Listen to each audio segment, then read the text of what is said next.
Well, welcome to this week's Sunday conversation here on Big Country Politics. I'm Manny Diaz. This week, we're kind of turning it, turning it up a bit, maybe flipping it upside down. We're bringing sports into the element here with Zach Lassiter, Vice President for Athletics at Abilene Christian University. Go Wildcats! Am I doing that right? You are, yeah. The Okay. W and the C. I think. Yeah. I know that may be difficult It's- given your history, but I appreciate Yeah, you making I'm an the effort. Angelo State Ram. You almost get like paralysis on your hand, or Yeah. what have you. To be a true Texas school, you have to Yes. have a hand signal of some kind, right? Absolutely. And ours is the WC, Yes. so I appreciate very you much welcoming adapted, me the right ACU. way.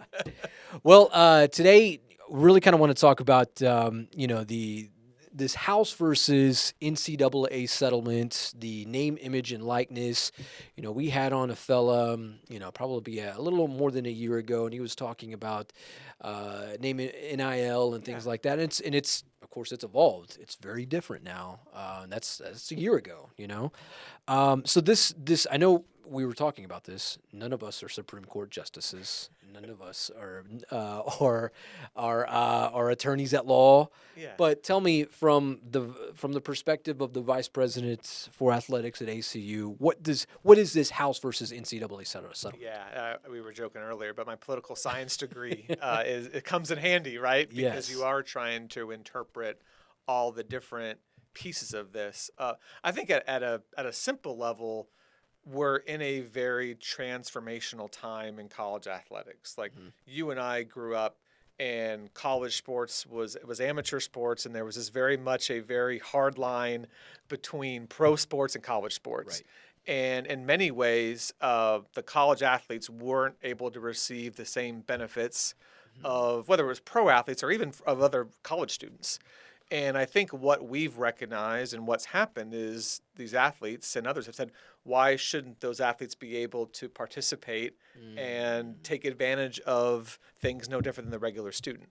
And because they're athletes and they play sports, they're more visible. Right. And so their value to the university or what they contribute looks a little bit different. How to do that has been the difficult part, Right. because there hasn't been one set way to go about it. You're seeing conversations at the national level about what that should look like. At the state of Texas level, you've seen the NCAA tackle it. And so we're in kind of a period of time where we all agree that there should be more rights, that students should be able to take advantage of the value that they bring to a university or to their program. But now the devil's in the details, and we're trying to work through exactly how do we create a system to where kids can take advantage of it, but also have guardrails that allow them not to be taken advantage of by outside entities that may be trying to take advantage of them in some way, Sure. shape, or form. And we're in that process right now. So name, image, and likeness for the folks who are just kind of new to all this, because it's still a lot.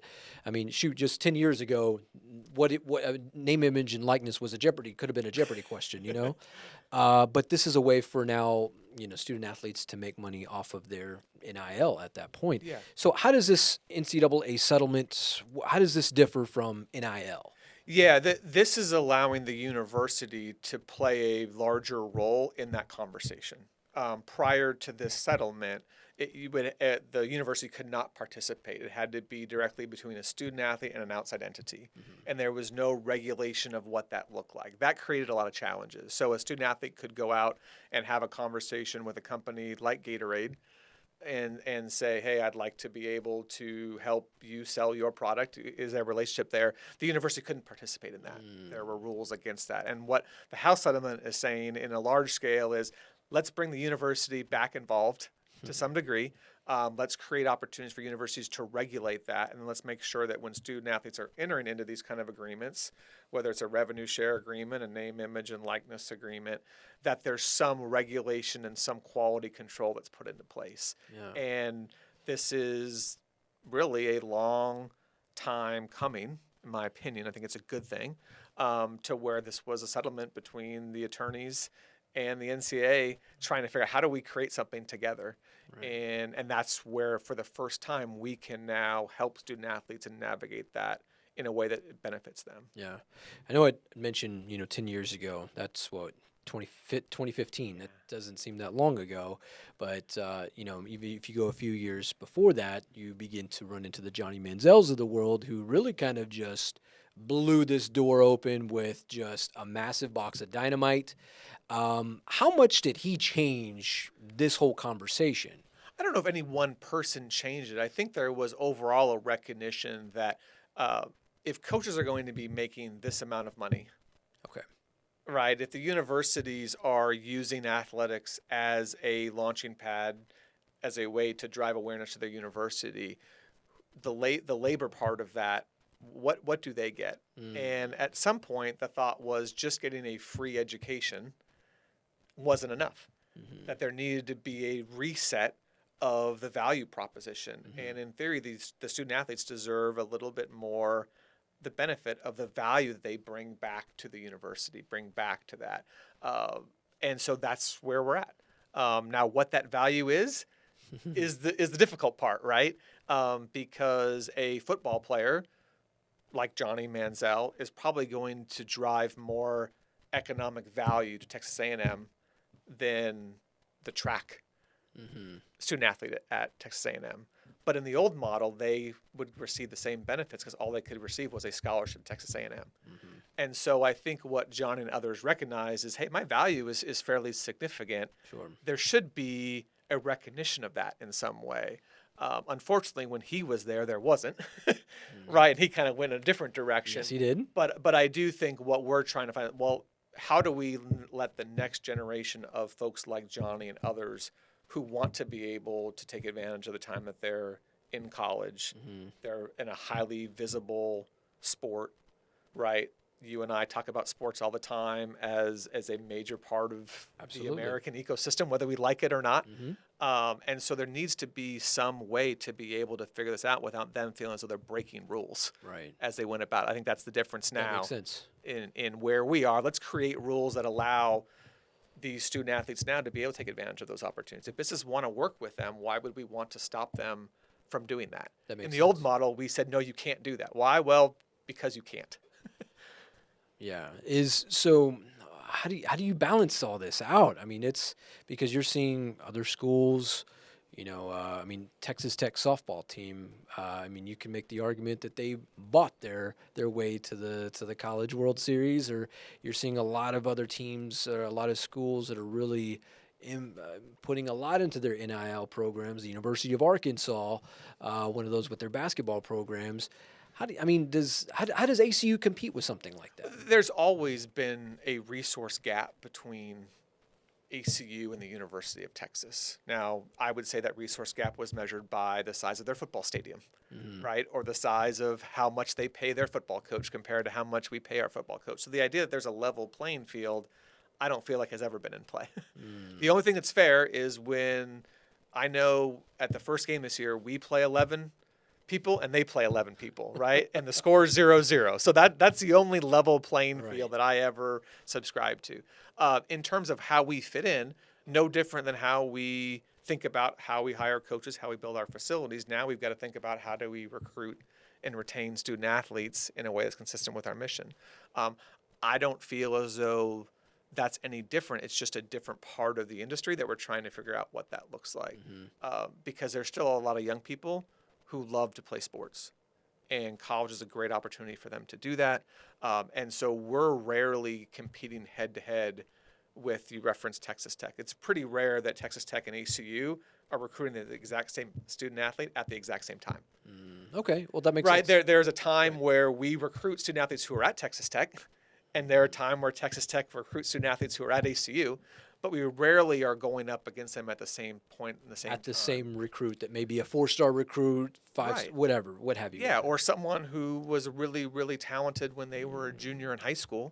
Okay. Right, that they were recruited differently. Now, in this new era, there may be a time where someone's played 2 years in college and they found that maybe a school like Arkansas, like Texas Tech, isn't the right fit for them to play their sport. Maybe they enjoy the NIL package or the financials that come with that, but they love the game of football. They love the game of basketball and they want to play. We feel like we're a really good opportunity for those young people that may want to come here. So it's not something that I get overly worried about what Texas Tech's roster is versus ours, because we rarely are looking at it. It's more a matter of who are we competing against on a regular basis to win our conference. Now, when you get into a national championship situation, then we'll see what happens. But, as we saw last year in Lubbock, Texas, It almost happened. it almost happened, right? And that's the beautiful thing about college sports, I think, is that we still need to play each other as frequently as we can. My wife and I, we were at that game, and we were some of the only folks from Abilene that were rocking the purple and white, and a lot of Red Raider fans were looking at us a little weird as it was going on. Right. So, yeah. But it was great. I mean, I think that's how it should be, right? Is in that situation, you had a roster that if there was the old schoolyard pick, right? My guess is the Texas Tech probably got first pick, second pick, third pick. They probably got the first 50 picks of that draft, right? And we had a lot of young men on our team that day that played at that university. Exactly, yeah. Right? Didn't get an opportunity to play. We gave them an opportunity, and in that setting, you saw the margin wasn't as different as you might think. And so I think that even in this new era, you're going to see games like that. And I think it's a good thing. Yeah. And no, we need to participate in NIL. We need to participate in revenue sharing. Like we are opting into the settlement because we don't want to ignore the fact that we made a decision as a university 8 years ago, right, to go Division I. That's probably 10 years ago now. Más o menos, yeah. I think you're there. Yeah. And so we've made that commitment to compete at this level. So we need to participate, but we got to be what's reasonable for us and not get caught up in what others are doing. Sure. I guess for a school the size of ACU, now it's like we said, it's still relatively new to the Division I landscape. I mean, how do if you're not going to have that Arkansas oil money or the Texas Tech oil money to go after some of these recruits and things like that, how do y'all manage to sweeten the pot? Do y'all get NIL donors and things like that, or that are able to kind of, and increase the visibility for them to want to come to Abilene? We're small and mighty is how I describe it. We definitely have donors who want to support Abilene Christian University through the athletics platform. The difference between us and a Texas Tech, I would say, is most of our athletic donors also give to the university. In the case of Texas Tech, you may have athletic donors who aren't as interested about the research side of campus. But because of our mission at ACU, we have found that most of our donors just want to use the platform, whether it's athletics or the new nuclear facility, whatever it may be. It goes back to the mission of ACU, which is to educate students for Christian service and leadership throughout the world. So that hasn't changed, I think, in terms of donors. What we are finding is we have a lot of companies in the big country in this area that recognize that ACU is a highly visible part of our community here. And so I don't know if you've noticed, Manny, but like there are billboards and other signs around town of real life examples of student athletes that are working with local businesses to promote whatever it is that product is. And so we're seeing a little bit of both in that sense, where we're seeing donor-driven support, but we're also very aggressive in the marketplace of trying to connect our student athletes with brands that want to get attention to the people in the big country. And because of the decision that ACU made, whether we said 8 or 10 years ago, right, that there's a recognition that ACU's visibility from an athletics platform is maybe as big as it's ever been, proportionality in our community here. And so as a result, we are finding more and more businesses that want to partner with ACU and use these young people as influencers, right, or brand ambassadors for their products. Now we're seeing, just a few years ago in the men's NCAA basketball tournament, we saw ACU just make, they knocked off Texas and made them. I mean, it was just a heck of a way to really kind of do something very special. Last year, although they came up short against Texas Tech, in my opinion, I thought, they should have won that game. ACU should have won that game. We'd still go for 2. Right, and absolutely. No matter you got to go for 2 on the road. 2, right? You got to go for 2 on the road. Nobody wants to tie. This isn't soccer. Absolutely not. Yes, exactly right. But I mean, from I guess you talk about the how ACU's their beliefs and things like that of the university.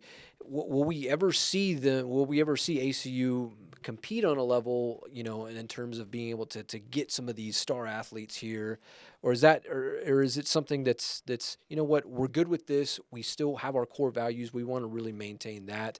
If we can get some of these kids in that perspective, great. But it's all about really the core values. We're definitely mission and vision driven. I don't think there's any amount of dollars that we would say would compromise that.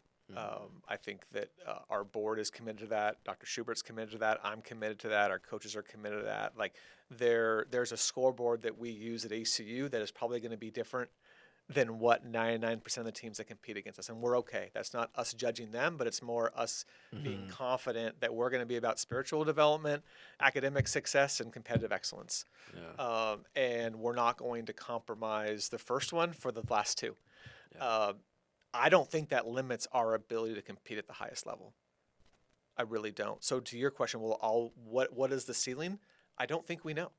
Because I would argue 10 years ago or 20 years ago, if you were to say, well, Hardin, Simmons, McMurray, or ACU go Division I and be where they are today, how would you handicap that? That makes sense, yeah. Right? Like, would you say that was the limit? There are examples of schools that compete at the very highest level, again, being based on who they are and what they aspire to be. Our industry in college athletics is changing very much. Like if you go back and look at in the 1950s, who were the most popular football schools, some are the same, but some are very different. So I don't know what the future holds. I do know that we're going to continue to aspire to be the best at getting better. Yeah. And that roadmap that we're on, I think we're doing that as good as anybody. Sure. And so if we continue to be the best at getting better, I'm finding that we're passing a lot of programs along the way. That makes sense. That are either are trying to maintain where they are or going backwards. We're going to continue to take steps forward. How big of those steps are, I don't know. But I don't think that momentum is going to stop anytime soon just based on what you're seeing on our campus. Sure. I'm going to put that political science degree to work here. All right. Do you think, with this House versus NCAA settlement, do you think anything would have gotten done about, NIL, this whole, colleges being able to pay student athletes, schools being able to pay student athletes without Congress kind of stepping in from the political realm? No, I don't. At the same time, I'm not sure that we know what the final verdict is going to be. Like if you look at the last 18 months, I can show you a NCAA interpretation, a state of Texas bill, a executive order by the president, and this House versus NCAA settlement, and I can show you inconsistencies between all four of those things. So I do think Congress being involved is a necessary step. The hard part is it's really hard to change an industry that's this large in any way, shape, or form until there's a crisis. Sure. Right? Like if you study most political history, most revolutions or things happen when there's a crisis that has to thing, and then a series of people have to get involved and figure that out. I'm not sure Congress is the best group of folks, but I do think that they create urgency in the system, and there is a way to say, hey, look, the old model isn't working. We've got to come up with a new model. I'm all for the best model regardless of where it comes from. Whether it's Congress, whether it's the NCAA, wherever it comes from, let's find the right solution.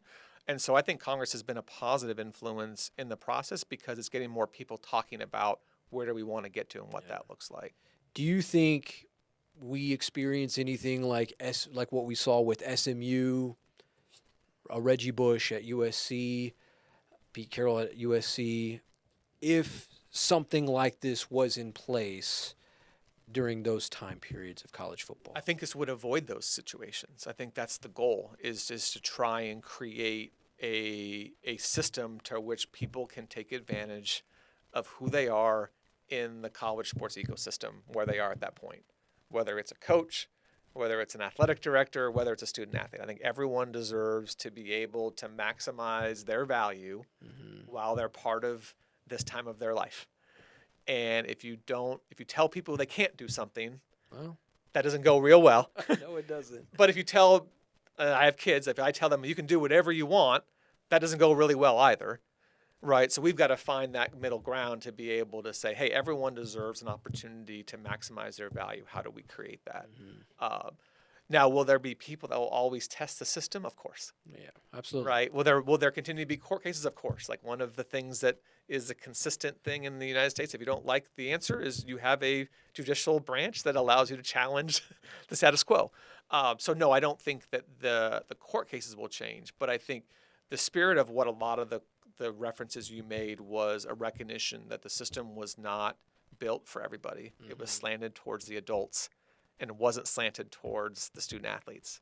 And the model going forward has to create as much value for the student athletes as it does for the coaches, for the athletic directors, for the donors, for the university. Like, everyone deserves an equal representation. Yeah. And I think we're going to get there. I just don't know how quickly it's going to take. $100 handshakes. Is that what they were you back go. in the day? Some You could more than leave- others. Yeah, some more than others. Yeah. All right. So as we land the plane here, in the next, sports is going to continue to evolve. We've seen it just really evolve here in the last 10 years, 5 or so years with NIL and what have you. Johnny Manziel, that guy, he was just, a highlight on reels and on and off the field. Certainly what he was doing, with autograph and making money, what have you. And this is probably, you throw some perspective on this. 5 to 10 years from now, what does this look like? Could we see? We're beginning to see $1 million college athletes, student athletes, certainly at the bigger schools like that. Could that be ever in schools like ACU or a Troy or any of these places like that? Well, I think that it's interesting. So we're the only country in the world that tries to marry education and sports. Right. So if you think about it, every other country in the world has an institute for sport. And if you're an elite athlete in China or in Mexico, you don't try and marry your sports career with your education. But in the United States, however long ago, we decided to marry those two together. That is something that I think is unique to the U.S., and I hope we continue. Right. That's this whole idea around most of our Olympic athletes, played their sport at the college level and got a degree and allowed them to find their identity. Once they were done competing, whether it was gymnastics or swimming or football, they had a 30-year career after them, and they're better positioned to be able to make the best of their life because they got a degree while they were chasing their sport. Yeah. The question will become, right, as we enter more money into the system, are we going to unbundle sports and education? And does money change that? Some people believe that it will, that if all of a sudden you're paying a young man more money to go to school and to play basketball, that's going to unbundle that. I don't know if it will or not. We'll find out. But will that happen more often? Yeah, I think that it will. Because again, I think universities see the value of athletics as a marketing platform, for a way to build community, for a way to bring people together in ways that very few other things that a university does brings attention and people back to campus. I don't know. We'll see. If you would have told me 5 years ago that we'd be where we are today, I probably would have said we're probably further along than I thought. Yeah. It was interesting to see last year. Obviously there was a lot of buzz around the Texas Tech game, but there was also a lot of buzz, around the game against Idaho. When Idaho came to Abilene, and that's a really well-known FCS FCS program. Yeah. And then whenever certainly made y'all's way through into the postseason, the buzz shifted around Abilene Christian. I'd be very careful about saying never an ACU because I go back 10 years ago. Would you think that ACU would compete with Texas Tech in football? No, you probably wouldn't think that. Would you think that ACU would beat the University of Texas in March Madness? No, you wouldn't think so. Would you think that ACU baseball would beat Power 5 teams more often than not? No. Right. That's what I appreciate about ACU in this place is we're constantly pushing to places that people probably never thought were possible. Right. And so I don't want to put a limit or a ceiling on where we are. That's a good way to put that, though. And I think that's why we are where we are today, is there's been very bold leadership tied to mission and vision. Sure. And so I don't know why anything that we're talking about today, all these new rules and regulation changes Right. our willingness to be bold and our unwillingness to sacrifice our mission. So I don't want to put any limits on Sure. what I think is going to happen at this place. Well, I mean, there's schools like Butler, the basketball program like Butler that just, I mean, they upset a lot. I mean, just a laundry list of Yeah. schools over the years. And so, And I just earlier, but like until they let, now when they say Texas Tech gets to have 13 guys and you have 11, then I'm going to say, hey, that seems unfair. sure. Or if the score starts and they get 2 touchdowns before the game starts. But the one thing we can't stop is, that's why we love sports so much, is it's not scripted, right? We never know what's going to happen, and everyone has an equal chance when the game starts. What generates creativity with recruiting, certainly how you're going to get some of those, what they would refer to as 3-star or 4-star athletes, and it kind of makes it fun like that, and Right. that's what sport is. I'm always an underdog kind of guy, so Okay. I guess that's why I felt myself rooting more for ACU. And we're watching 18 to 22-year-olds, and I'm not going to ask you the 18 to 22-year-old version of yourself, and I won't ask you to do the same of me. No. But ultimately, we're watching Right. young people at a very formative time in their life, and just because someone gets paid significantly more doesn't mean that they're all of a sudden going to be significantly better at that time. This is not LeBron James at 35 years old, right? Gotcha. These are mostly young people that are at a very interesting time, and don't underestimate their desire to be an underdog like you, Sure. of wanting to prove to that bigger school that, hey, you know what, you should have recruited me. Or that bigger school saying, hey, you know what, we're not going to take ACU that seriously. There's no amount of motivation that can change that fact. That's why I love college. Does it keep that amateur status still? I mean, when you pay these players? I think amateur is a word that we should retire. Okay. I really do. I think that what we're talking about going forward is not amateur athletics. I think it's athletics tied to a university setting. Okay. And just as though I think higher education is modernizing and it has to be entrepreneurial by nature, Sure. right? And is taking on a different approach. I don't think us in athletics should use terms like amateur That's a heck of a way to put that. anymore, because to my mind, that's an outdated term. And it doesn't change the fact that we can still help young people get their degrees and help them pursue their identity. Amen to beyond that. Yeah. just because we're compensating. No different than a student who's doing grant research at the medical school, right? Like, Sure. we don't think of them as amateurs.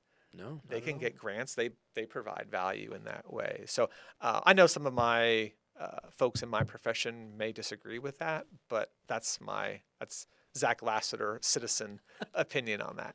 Well, Zach, I appreciate the real conversation, man. This has been fun. You obviously you're leading a really cool program over there. Feels like ACU is doing something big each and every season. Doesn't matter what sport it's in: men's basketball, women's basketball, football, soccer, track and field. ACU has such a storied program in track Absolutely. and field. Yeah, more Olympians than Oh my goodness. we can count, and that's the interesting part, right? A lot of our folks, again, they talk about when they're at ACU, they'll talk about what dorm they went to, right? How good the bean was at that time, and a lot of times I ask them, what sports did you follow when you were at ACU? And based on their answer, I can kind of trigger their degree. And so we have some of our more experienced alums to talk about Bobby Morrow and all the great days of ACU track and field. And so, yeah, it's interesting to kind of watch that evolve. But it goes back to, again, a big part of your college experience is not just the friends you had, not just where you go to class, but those kind of experiences that you have. And a lot of times that's tied to a game that you went to or something that you watched. Right. And then you thought of those folks as your classmates as much as you did, Yeah. I agree. these athletes Absolutely. in that way. I could, like we were just sharing, I can remember my senior year at Angelo State, ACU coming in and just dump trucking the Rams. Right. Bernard Scott, Johnny Knox, Billy Malone. I still remember those guys. Absolutely. And You see them walking around. Yeah. You see them walking around campus. Maybe their bank accounts are a little different than yours, now. Perhaps, yeah. But either way, I don't think that dynamic's going to change. No. Call me naive, but I do recognize that it's new. I do recognize that it's something that people want to understand more, because it goes against kind of what we've been taught growing up. But what industry isn't evolving anymore? It's life. And I don't think it's as bad as some people think that it is. Sure. Wow. Well, Zach, I appreciate your conversation today. Thank you so much. You bet. All righty. Enjoyed it. Yes, sir. All right. Well, for Zach Lassiter, Vice President for Athletics at Abilene Christian University, I'm Manny Diaz. This has been another Sunday Conversation right here on Big Country Politics. We'll see you next time. God bless.